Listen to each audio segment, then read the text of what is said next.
Here we find displays dedicated to the 1st Enlisted Airmen. In 1907, Corporal Edward Ward became part of the Army's fledgling aeronautical division of the Signal Corps. Ward repaired balloons, which were the Army's only aircraft at that time. But powered flight would radically change military aviation forever. Operating a modified Wright Flyer in the Philippines, Corporal Vernon Burge took his initial solo flight in 1912, becoming the first enlisted pilot. Years later, enlisted pilots would make their mark in history. As we move into the early years of World War II, we find a display highlighting the accomplishments of the flying sergeants. Between 1912 and 1942, over 3,000 enlisted pilots served in the Army Signal Corps, the Air Service, and the Army Air Forces.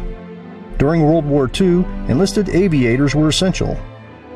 With pilots in high demand, these NCOs flew military transport planes, bombers, and even fighters into combat. America's demand for aircraft and aviators helped shatter racial barriers as well. The exploits of the Tuskegee Airmen are legendary, but none of their success would have been possible without the aid of their enlisted African American mechanics.